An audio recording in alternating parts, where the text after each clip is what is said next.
Hello everyone, this is Shaili Gulati. Welcome you all to my YouTube channel great door. कैसे हैं आप सभी लोग? बढ़िया हैं, फर्स्ट क्लास हैं या नहीं? कल की क्लास किसने अटेंड करी? कल हमने काफ़ी कुछ पढ़ा था प्रोडक्टिविटी के ऊपर. नहीं देखिए क्लास तो अटेंड कर लो, बहुत ही कमाल का टॉपिक है. काफ़ी कुछ हमने उसमें पढ़ा समझा. नहीं देखिए क्लास तो प्लीज़ अटेंड कर लेना. मैंने क्लास को ऑलरेडी प्लेलिस्ट में ऐड कर दिया है. एलटी ग्रेड बायोलॉजी बाय शैली गुलाटी नेम से ग्रेट डोर पे प्लेलिस्ट बनी हुई है. और मैं साथ ही साथ डिस्क्रिप्शन में भी प्लेलिस्ट का लिंक मेंशन कर दूंगी, तो आप वहां से भी जाके देख सकते हैं. और अगर अभी तक जितनी भी क्लासेस हुई हो, स्टार्टिंग से लेकर अभी तक जितनी भी क्लासेस हुई हैं, उसमें किसी भी टॉपिक, एग्जाम्पल, थ्योरी, किसी भी इवन लाइन में भी कन्फ्यूज़न हो रही हो तो उसी टाइम कमेंट बॉक्स में पूछिए. और कोशिश यही रहती है मेरी कि आपकी सारी प्रॉब्लम्स जल्द सॉल्व कर सकूं. और प्लीज़ क्लास अटेंड करिएगा. और अगर मेरा पढ़ाया समझ आता है और अभी तक चैनल को सब्सक्राइब नहीं किया है तो प्लीज़ चैनल को सब्सक्राइब कर दीजिएगा. क्लासेस समझ आती हों तो लाइक और शेयर भी कर देना. इतना कर दीजिएगा मेरे लिए. चलो, तो कल की क्लास में हमने प्रोडक्टिविटी के बारे में ऑलरेडी काफ़ी कुछ पढ़ा था. मैंने बताया था हम अबाइटिंग इन्वायरमेंट के बारे में भी कल पढ़ने वाले थे, बट प्रोडक्टिविटी को हमने इतना ज़्यादा डिटेल में समझा तो मुझे नहीं लग रहा था कि कल अबाइटिंग इन्वायरमेंट हमें स्टार्ट ज़्यादा करना चाहिए था. इतना डिस्कशन नहीं हो पाता इस टॉपिक पे, तो हमने सोचा कि आज कर लिया जाए. तो आज हम करने वाले हैं अबाइटिक इन्वायरमेंटल फैक्टर्स के बारे में बातचीत, डिस्कशन करेंगे आज हम.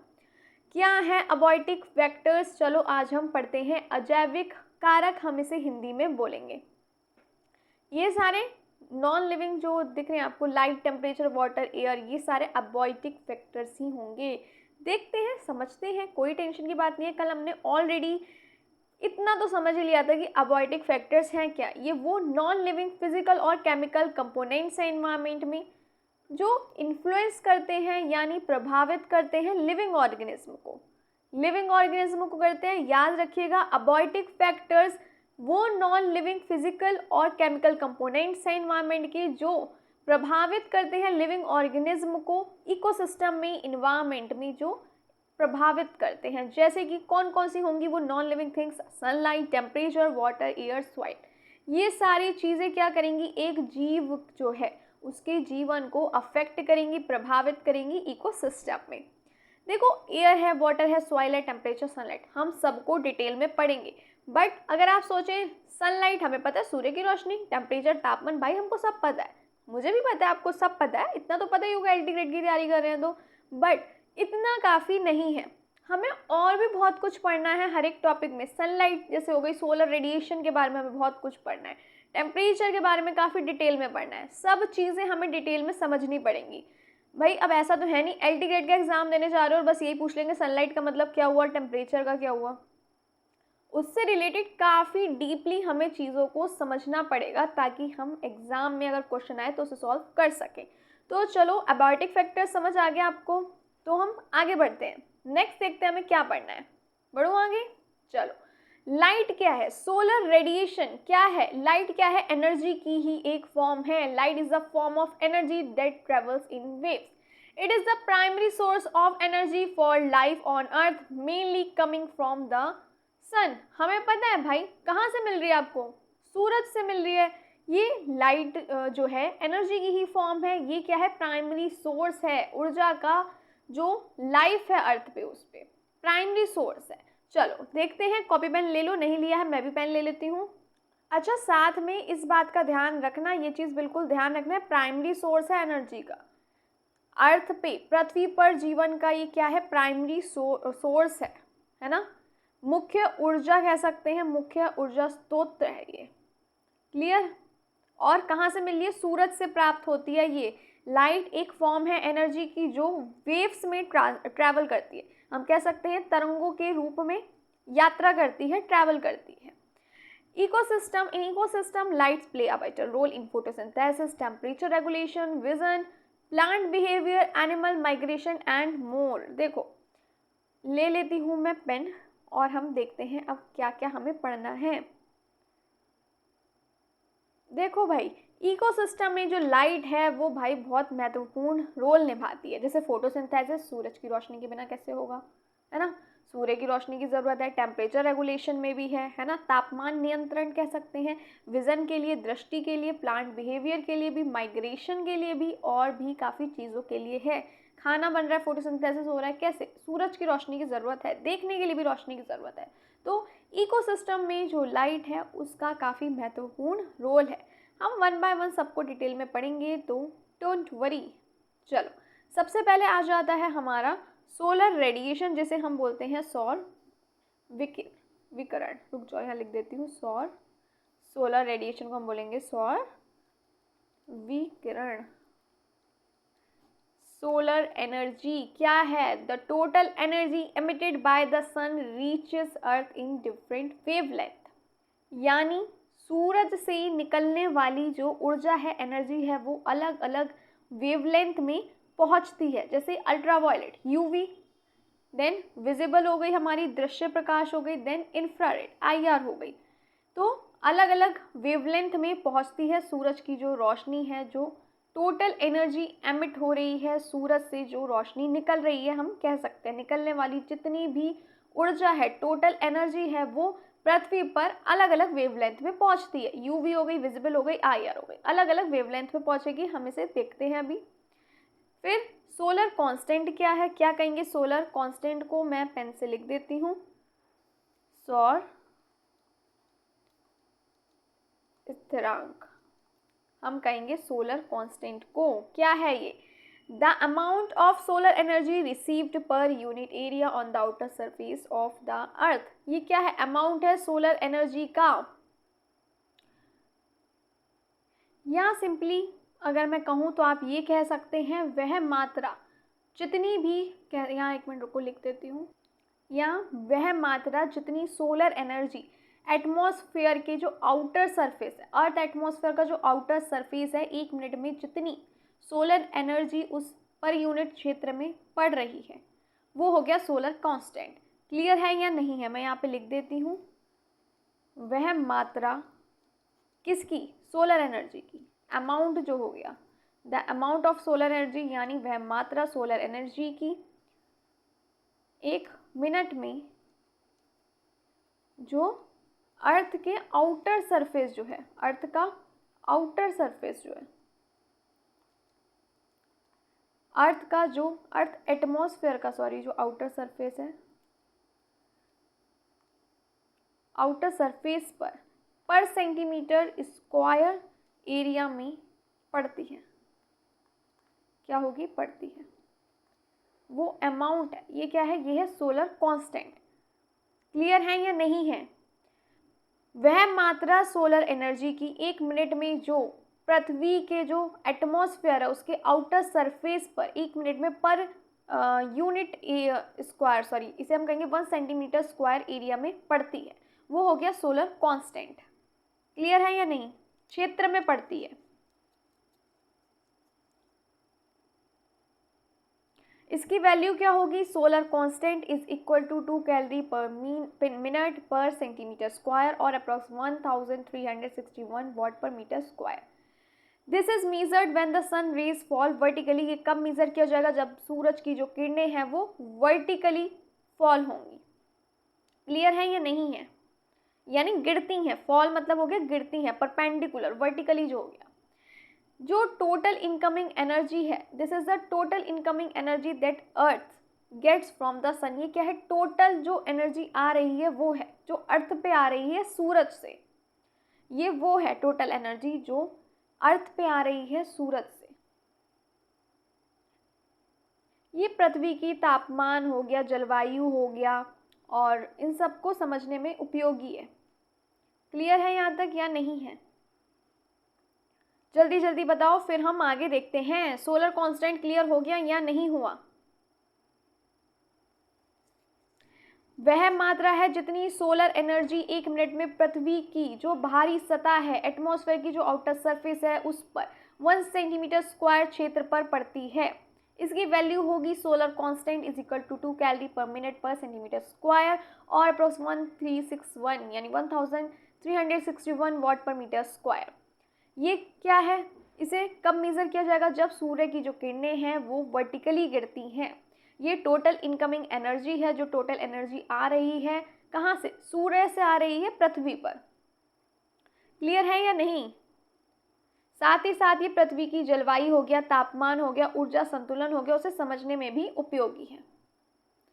नेक्स्ट आ जाता है ग्लोबल एनर्जी बैलेंस। क्या है ग्लोबल एनर्जी बैलेंस? चलो उसे देखते हैं।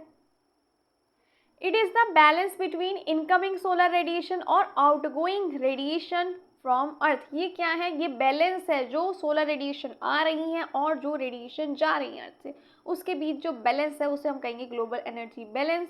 It explain how much energy comes in versus how much energy goes out from the earth, यानी कितनी एनर्जी आ रही है और कितनी एनर्जी अर्थ से जा रही है, ये एक्सप्लेन करता है global energy balance. Incoming energy क्या होगी? जो सनलाइट से आ रही है, comes from sunlight. Solar radiation हो गई, जैसे कि विजिबल हो गई, इंक्लूड विजिबल, यूवी और आईआर रेडिएशन, जिसके बारे में हमने बातचीत करी थी। आउटगोइंग एनर्जी कैसी होगी? Some sunlight is reflected by clouds, atmosphere और आइस। कुछ जो सनलाइट है वो क्या होगी? रिफ्लेक्टेड होगी क्लाउड्स और एटमॉस्फेयर और बर्फ से।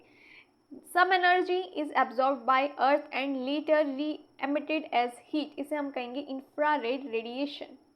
इसका मतलब ये हुआ, जो पृथ्वी है वो कुछ एनर्जी को एब्जॉर्व करती है और बाद में इसको गर्मी के रूप में बाहर निकाल देती है। Then why is balance important? क्यों बैलेंस इंपॉर्टेंट है? चलो कंडीशन देखते हैं। अगर इनकमिंग आउटगोइंग इक्वल होगी तो क्या होगा? जो अर्थ का टेम्परेचर है वो स्टेबल रहेगा। अगर इनकमिंग ज़्यादा होगी, आउटगोइंग कम, तो क्या होगी? अर्थ वार्म्स अप, ग्लोबल वार्मिंग होगी। और अगर इनकमिंग कम होगी, आउटगोइंग ज़्यादा होगी, तो क्या होगा? Earth cools down. So this energy balance controls earth climate and temperature. तो ये जो एनर्जी है बैलेंस करती है अर्थ का क्लाइमेट और टेम्परेचर भी। समझ आ गया आप लोगों को? यहाँ तक नहीं आया? ग्लोबल एनर्जी बैलेंस जल्दी बताओ, किसे किसे समझ आया? क्लियर हो गया? ये क्या है? बैलेंस है, जो सोलर रेडिएशन आ रही हैं और जा रही हैं अर्थ से, उसका बैलेंस है ये। हम देख ही चुके हैं इनकमिंग कौन कौन सी होंगी, आउटगोइंग कौन कौन सी होंगी और क्यों इंपॉर्टेंट है, ये भी हम देख चुके हैं। फिर आ जाता है earth climate. Climate means the long term pattern of temperature, humidity, wind and rainfall in a region. This is controlled by how much solar energy earth receives, how earth distributes, absorbs and reflects this energy, greenhouse gases like CO2, CH4 that traps some outgoing heat, climate affects ecosystems, plant growth, animal behavior, agriculture, etc. चलो समझते हैं। Pen ले लेती हूँ, आप भी ले लो। देखो अर्थ क्लाइमेट, सबसे पहले बताऊं तो इसको हम बोलेंगे पृथ्वी का जलवायु। मैं यहाँ पे लिख देती हूँ, क्लाइमेट मतलब होता है जलवायु, लिख देती हूँ। ये हो गया आपका पृथ्वी का जलवायु। क्या है पृथ्वी का जलवायु? क्या क्या आप इससे समझते हैं? अर्थ क्लाइमेट से क्या है ये? देखो climate means the long term pattern. मतलब क्या हुआ? जलवायु का मतलब है किसी भी क्षेत्र में लंबे समय तक बना रहने वाला मौसम का पैटर्न। जैसे टेम्परेचर हो गया, ह्यूमिडिटी हो गई, विंड हो गया, रेनफॉल हो गया किसी क्षेत्र में। तो क्लाइमेट समझ आया या नहीं आया? जलवायु मतलब हुआ किसी क्षेत्र में लंबे समय तक बने रहने वाला मौसम का पैटर्न, जैसे कि तापमान हो गया, नमी, वर्षा, हवा, ये सारी चीजें आ जाती है इसमें। जलवायु दिस इज कंट्रोल्ड बाय, देखो जो ये जलवायु है ये किस पर निर्भर करेगा? सूरज से मिलने वाली ऊर्जा कितनी है, how much solar energy earth receive, जो सोलर एनर्जी मिल रही है, जो अर्थ रिसीव कर रहा है वो कितनी मिल रही है, how earth distributes, absorb and reflect this energy, यानी पृथ्वी उसे कैसे डिस्ट्रीब्यूट करती है, एब्जॉर्ब करती है और कैसे रिफ्लेक्ट होती है, वितरित करती है एनर्जी को। क्लियर है या नहीं है? अवशोषित करती है, अवशोषित हो गया और क्या हो गया? डिस्ट्रीब्यूट करना, एब्जॉर्ब करना और रिफ्लेक्ट करती है। ग्रीन हाउस गैसेस जो हो जाएंगी आपकी CO2, CH4 that trap some outgoing heat, यानी जलवायु। मैं यहाँ पे लिख देती हूँ, या चलो ये तो पता ही होगा, वायुमंडल बोलते हैं हम, इसके बाद में बात करती हूँ। यही पहले बता देती हूँ, जो ग्रीन हाउस गैसेज हैं वो कितनी हीट को ट्रैप करती हैं, रोकती हैं। ग्रीन हाउस गैसेज हो गए आपकी CO2, CH4, ये कितनी आउटगोइंग जो हीट जा रही है उसको कितना रोक रही है, कितना ट्रैप कर रही है। क्लियर है या नहीं? वायुमंडल में जो मौजूद ग्रीन हाउस गैसेज हैं कितनी ऊष्मा को या रोकती हैं। क्लाइमेट अफेक्ट करता है किसी इकोसिस्टम को भी, प्लांट ग्रोथ को भी, एनिमल बिहेवियर को भी और एग्रीकल्चर को भी बहुत प्रभावित करता है। इस बात का कृपया ध्यान रखें और दिमाग में फिट कर लें। चलिए नेक्स्ट देखते हैं, अर्थ टेम्परेचर, पृथ्वी का तापमान। जो टेम्परेचर है अर्थ का ये किस किस पे निर्भर है, किस किस पे डिपेंड है? सोलर कांस्टेंट पे, यानी जो एनर्जी आ रही है इनकमिंग एनर्जी पे है। Albedo, reflecting off earth surface, snow reflect more. क्या है ये? चलो देखते हैं। देखो एल्बिडो ये क्या है? पेन कहाँ गया? ये क्या है? अर्थ की क्या है? रिफ्लेक्टिविटी ऑफ अर्थ सरफेस, यानी ये हो गई आपकी पृथ्वी की परावर्तन क्षमता है ये। स्नो रिफ्लेक्ट्स मोर, जो स्नो है वो ज्यादा रिफ्लेक्ट करेगी, यानी बर्फ ज्यादा परावर्तित करती है, जंगल कम, है ना? इस बात को याद रखना, जो बर्फ है वो ज़्यादा रिफ्लेक्ट करेगी। और अगर ये एनर्जी बैलेंस ना हो, ग्रीन हाउस इफेक्ट ना हो, तो क्या होगा? जो पृथ्वी है यहाँ तो बहुत ज़्यादा ठंडी हो जाएगी, यहाँ बहुत ज़्यादा गर्म भी हो सकती है। ठीक है, चलो आगे बढ़ते हैं। नेक्स्ट देखते हैं, टाइप्स देख लेते हैं सोलर रेडिएशन के। वेवलेंथ के बेस पे और सोलर रेडिएशन के इसे डिवाइड किया गया है। First is ultraviolet, UV radiation type हो गया। सेकंड रेडिएशन टाइप हो गया visible light, and third radiation type हो गया आपका इंफ्रारेड। अगर वेवलेंथ जो है 400 नैनोमीटर क्या होगी, उससे कम होगी तो ये हार्मफुल है और डीएनए डैमेज भी हो सकता है। अगर 400 टू 700 नैनोमीटर तो क्या होगा, इसे यूज किया जाए इन फोटोसिंथेसिस। एंड अगर 700 नैनोमीटर से ज़्यादा है तो क्या होगा, प्रोवाइड्स वार्मथ यानी हीट, यानी गर्मी प्रदान करता है। क्लियर? चलो फिर अल्ट्रावायलेट रेडिएशन के टाइप भी देख लेते हैं। पहला है यूवीए, देन यूवीबी, यूवीसी। अगर 320 टू 400 नैनोमीटर वेवलेंथ है तो क्या होगी, ये कम हार्मफुल होगी एंड कॉजेज एजिंग। और अगर हम बात करें यूवीबी की, इसकी वेवलेंथ होगी 280 टू 320 नैनोमीटर, तो इससे क्या होगा, सनबर्न हो सकता है और डीएनए डैमेज भी हो सकता है। इसको साथ साथ आप लिख लीजिएगा। ये याद रखिएगा, जो यूवीए है अगर मतलब उसकी वेवलेंथ अगर है 320 टू 400 अगर नैनोमीटर वेवलेंथ है तो ये कम हार्मफुल होगी, लेकिन क्या होगा, त्वचा की उम्र बढ़ाता है। और यूवीबी में सनबर्न हो सकता है, और इस टाइम तो वैसे इतनी गर्मी चल रही है, सनबर्न नॉर्मल है, हो जाता है, तो सनस्क्रीन लगा के बाहर निकलो। मैं कोई एडवर्टाइज नहीं कर रही हूँ, ठीक है ना? चलो क्लास पे आते हैं। तो डीएनए डैमेज होता है, ये तो मैं आपकी स्किन के लिए बोल रही हूँ कि लगा के चलो, बहुत गर्मी है। और वैसे तो बाहर ही मत निकलो इतनी गर्मी में, कौन निकले, है ना? कितना ज़्यादा टेम्परेचर हाई चल रहा है इस time. Then UVC 100 to 280 nanometre wavelength होगी, ये सबसे ज़्यादा खतरनाक है, सबसे खतरनाक है। But absorb by ozone layer, ozone layer द्वारा ये क्या किया जा रहा है, एब्जॉर्ब किया जा रहा है, ओजोन परत द्वारा अवशोषित किया जा रहा है, ये हम कह सकते हैं हिंदी में। Ozone layer in the atmosphere protect us by absorbing most of the UV rays and UVB rays। जो ओजोन लेयर है एटमॉस्फेयर में, ये हमें प्रोटेक्ट कर रही है, एब्जॉर्ब कर रही है ना, वो जितनी भी ये UVC है और UVB रेज हो गई, इन्हें एब्जॉर्ब कर रही है, तो क्या है भाई, बचा रही है, हमें प्रोटेक्ट कर रही है। क्लियर है या नहीं है? रोक देती है ना, जिससे हम सुरक्षित रहते हैं। चलो then photosynthetically active radiation, PAR क्या है? PAR is the portion of the light spectrum that plants use for photosynthesis। अच्छा बताओ, स्पेक्ट्रम किस किसने सुना है? सभी नहीं सुना होगा, जल्दी बताओ। ये क्या है? पोर्शन है वो लाइट का जो प्लांट द्वारा फोटोसिंथेसिस में इस्तेमाल किया जा रहा है। समझ आया या नहीं आया? क्लियर? समझ आ रहा है या नहीं आ रहा? PAR वो पोर्शन है लाइट स्पेक्ट्रम का जो प्लांट्स द्वारा इस्तेमाल किया जा रहा है जब फोटोसिंथेसिस वो कर रहे हैं। रेंज क्या होगी इसकी? 400 टू 700 नैनोमीटर होगी। मैं यहाँ पे लिख देती हूँ, ये क्या विजिबल लाइट है, ये बाई मिस्टेक 7 हो गया, ऐसा नहीं है, या यहीं पे लिख दूँ? चलो यहीं पे लिख देती हूँ, पेन ले लेती हूँ और यहीं पे लिख देती हूँ। क्या होगी ये? 700 होगी, 700 नैनोमीटर। ये क्या है? विजिबल लाइट है, light sorry. This range includes blue, green and red light. Specially red and blue are the most effective for photosynthesis. इस रेंज में जो ब्लू है और रेड है, लाइट है, सबसे उपयोगी होती है। ये चीज़ याद रखिएगा, ब्लू और रेड लाइट सबसे ज़्यादा इफेक्टिव होगी फोटोसिंथेसिस के लिए, उपयोगी होगी यानी। नेक्स्ट देखते हैं, लाइट इंटेंसिटी क्या है? ये ब्राइटनेस है लाइट की, अफेक्ट रेट ऑफ फोटोसिंथेसिस। फिर आ जाएगी light duration, affect flowering, seed germination, migration, light quality, refers to wavelength. Red and blue are the most important for plants, ये तो खैर हम पढ़ ही चुके हैं। तीव्रता बोलेंगे हम लाइट इंटेंसिटी को, मैं यहाँ पे लिख भी देती हूँ तीव्रता। तीव्रता प्रकाश की चमक, और फोटोसिंथेसिस का जो रेट है उसको क्या करेगी? प्रभावित करेगी, गति को, रेट को प्रभावित करेगी। ड्यूरेशन हो गया आपका लाइट ड्यूरेशन, फोटो पीरियड, अवधि। ड्यूरेशन को हम बोलते हैं अवधि हिंदी में।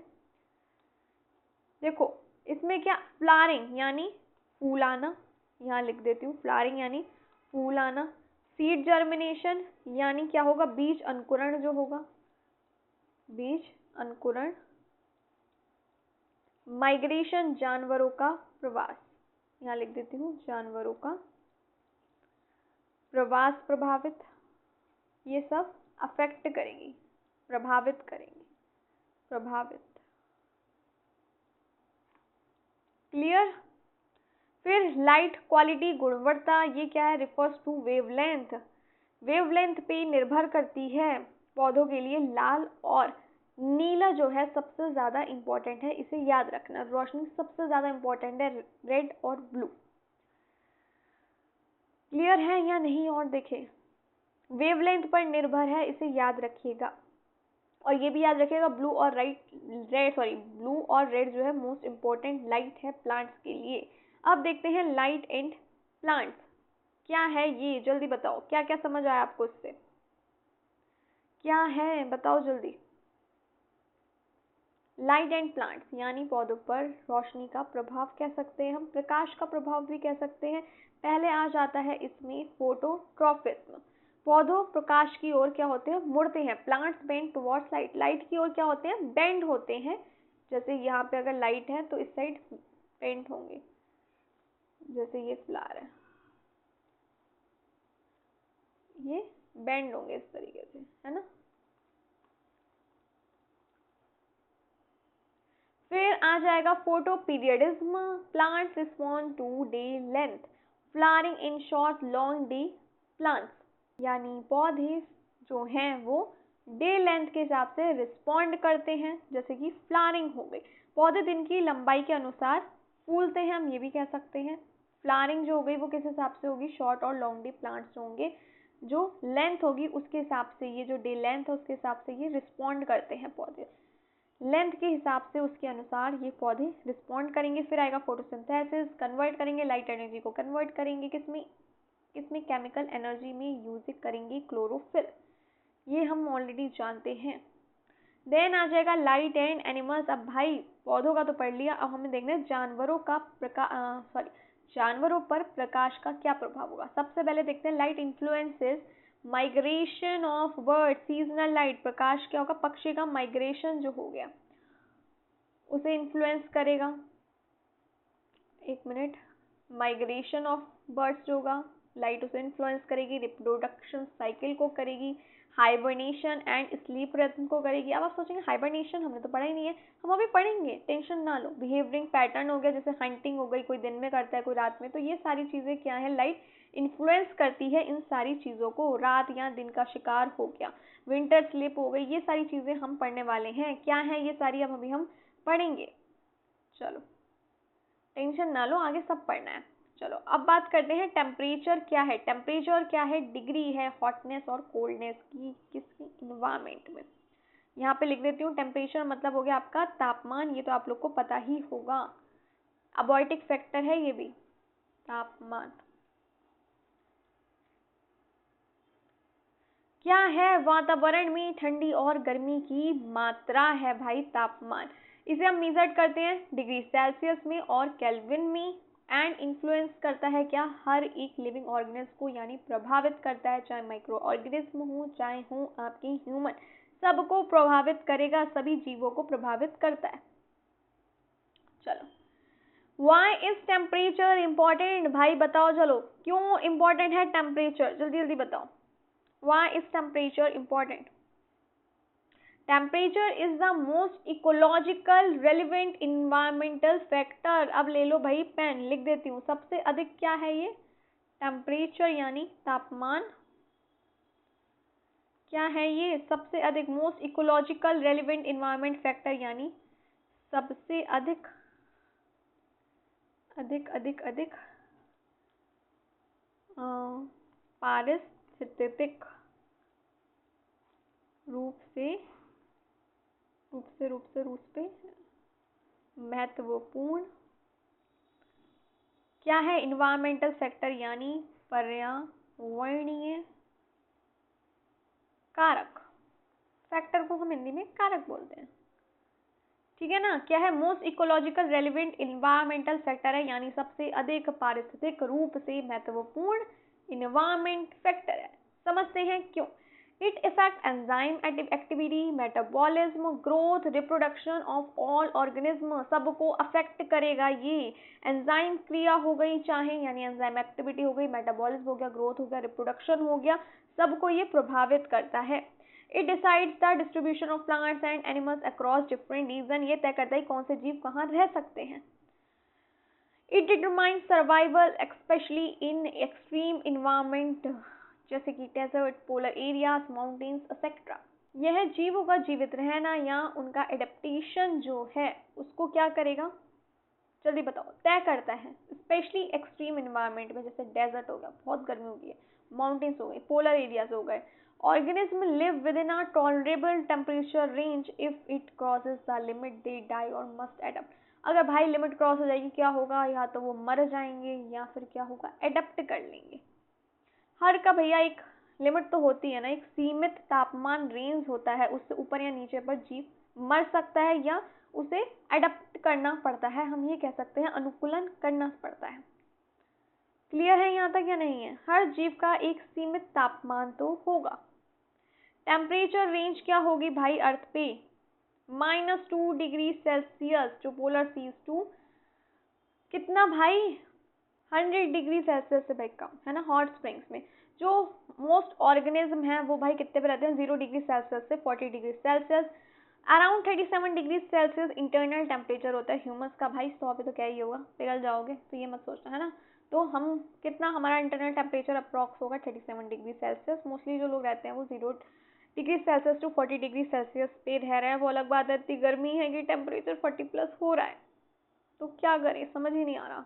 हिल एरिया पे जाना चाहिए इस टाइम पे, है ना, स्नो के मजे लेने चाहिए, मनाली, शिमला, यहाँ कहीं जाए, है ना। चलो, affects of temperature on organism. Affect क्या होगा टेम्परेचर का ऑर्गेनिज्म पे? पहला आ गया metabolism and enzyme. Enzyme activity increases with temperature, then denatures if too hot. चलो भाई देख लेते हैं हम इसे भी। देखो भाई, जैसे जैसे तापमान बढ़ेगा वैसे ही एंजाइम एक्टिविटी भी बढ़ेंगी, लेकिन एक सीमा तक। और क्या होगा, बहुत ज़्यादा तापमान होगा तो ये एंजाइम जो हैं वो नष्ट हो जाएंगे। अगर बहुत ज़्यादा टेम्परेचर बढ़ गया, है ना, तापमान बढ़ गया, तो ये नष्ट हो जाएंगे। कोल्ड ब्लडेड एनिमल्स जो होंगे, जैसे कि रेप्टाइल्स जो होगा, ये पूरी तरीके से इन्वायरमेंटल टेम्परेचर पे डिपेंड होंगे। चलिए, फिर आ जाता है growth and reproduction. Temperature controls plant flowering and animal breeding cycles. तो जो ग्रोथ और रिप्रोडक्शन में भी हो गया, इसका जो इफेक्ट है टेम्परेचर का ऑर्गेनिज्म पे पड़ रहा है, मेटाबॉलिज्म और एंजाइम्स पे भी पड़ रहा है, साथ ही साथ रिप्रोडक्शन और ग्रोथ पे भी इसका पड़ रहा है इफेक्ट। कैसे पड़ रहा है आप लोग देख सकते हैं। जो तापमान है वो कंट्रोल करता है प्लांट फ्लावरिंग को भी और एनिमल ब्रीडिंग साइकिल को भी ये नियंत्रित करता है। जैसे कि wheat grows best at 15 to minus कह सकते हैं 15 टू 25 डिग्री सेल्सियस तक जो वीट है, गेहूँ है, वो अच्छी तरीके से ग्रो होती है, सबसे अच्छा तरीके से बढ़ती है, हम ये कह सकते हैं सबसे अच्छा बढ़ता है गेहूँ 50 डिग्री सेल्सियस से 25 डिग्री सेल्सियस तक। फिर आ जाता है जियोग्राफिकल डिस्ट्रीब्यूशन। जो पोलर बियर्स होते हैं हम जानते हैं वो ठंडी क्लाइमेट में ही रहते हैं, जलवायु में ठंडे। कैमल्स जो होते हैं भाई वो डेजर्ट में रहते हैं, राजस्थान में आपको कैमल ही कैमल देखने को मिलेंगे। Plants like pine grows in hilly areas due to suitable temperature. जो प्लांट्स होंगे जैसे कि पाइन, ये कहाँ ग्रो होंगे? हिली एरियाज में होंगे। किस लिए होंगे? तापमान अनुकूलन होता है, स्विचेबल टेम्परेचर होता है। क्लियर है या नहीं है? तो ये क्या होंगे? प्लांट लाइक जो पाइन है वो कहाँ पे ग्रो होंगे? हिली एरियाज में होंगे। किस वजह से? स्विचेबल टेम्परेचर की वजह से, जहाँ तापमान अनुकूलन होता है। यहाँ तक कोई क्लियर? कोई दिक्कत हो तो जल्दी से अभी पूछ लो, जल्दी से पूछ लीजिए। चलो नेक्स्ट देखते हैं, एडप्टेशन क्या है? एडप्टेशन क्या है? Adaptation is a structural, physiological or behavioral change in an organism that help it survive and reproduce in a particular environment। क्या है? चलो पेन ले लेती हूँ और आप भी ले लो। भाई एडप्टेशन क्यों कर रहे हैं? टेम्परेचर की वजह से कर रहे हैं, टेम्परेचर के अनुसार कर रहे हैं, एडप्ट कर रहे हैं, अनुकूलन कर रहे हैं। यहाँ पे लिख देती हूँ, जैसे कि तापमान के अनुसार जीवों में अनुकूलन, यानी एडाप्टेशन। ये क्या है? स्ट्रक्चरल और फिजियोलॉजिकल बिहेवियर चेंज है ऑर्गेनिज्म में, जो उन्हें मदद कर रहा है सर्वाइव के लिए और रिप्रोड्यूस एक पर्टिकुलर इन्वायरमेंट में। एक्सट्रीम इन्वायरमेंट होता है तो भाई या तो मर जाएंगे या एडप्ट कर लेंगे। आपको याद है हमने एक क्लास में जिराफ वाला एग्जाम्पल भी पढ़ा था। जो बेचारे सर्वाइव कौन से कर पाए? जो भाई एडजस्ट हो गए, एडप्ट कर लिया, जिन्होंने इन्वायरमेंट में सब एडजस्ट हो गए, वो तो बचे गए, बाकी के मर गए थे। तो हमने ये पढ़ा था एक एग्जाम्पल डिटेल में।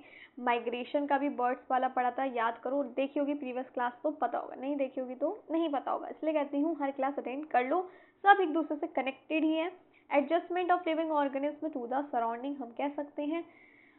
एडेप्टेशन क्या है? Increase the fitness of an organism, for example its ability to live longer and produce more offspring. भाई एडप्ट कर लेगा तो क्या होगा? सर्वाइव कर पाएगा, ज़्यादा जिएगा ऑफकोर्स, और प्रोड्यूस भी कर पाएगा मोर ऑफस्प्रिंग को।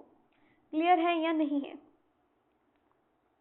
जीव जो होते हैं ना, वातावरण के अनुसार अनुकूलन करते हैं ताकि वो एक्सट्रीम टेम्परेचर में भी सर्वाइव कर सकें, जीवित रह सकें। Why do organisms need adaptation? Because environment have extreme temperature, water may be scarce or in excess। हो सकता है पानी ज़्यादा हो, जैसे एक्वेटिक एरियाज हो गए, कम भी हो सकता है जैसे डेजर्ट हो गए। तो भाई एडजस्ट तो करना पड़ेगा, एडप्ट तो करना पड़ेगा, वरना सर्वाइव कैसे करेंगे? हो सकता है ऑक्सीजन कम हो, जितना हम कहते हैं ना पहाड़ों पे बहुत ऊंचाई पे जो ऑक्सीजन कम हो जाती है। फूड अवेलेबिलिटी वेरीज हो गई, प्रेडेटर और कंपटीशन हो सकते हैं, भाई शिकारी हो गया, कॉम्पिटिटर हो गया, ये सारी चीज़ें हो सकती हैं। तो भाई एडप्टेशन करना पड़ता है। Organisms must adjust or adapt or else they will die or migrate। या तो भाई इधर से उधर चले जाओ, एक जगह छोड़ के दूसरी जगह चले जाओ, या फिर क्या होगा? मर जाओ। एडप्ट कर लो भाई, या तो एडजस्ट कर लो वातावरण के हिसाब से, एडप्ट कर लो, या भैया नहीं कर पाओगे तो सर्वाइव नहीं कर पाओगे, मर जाओगे, या दूसरे क्षेत्र में जाओ भाई। और क्या ऑप्शन है? ऑप्शन ही नहीं है।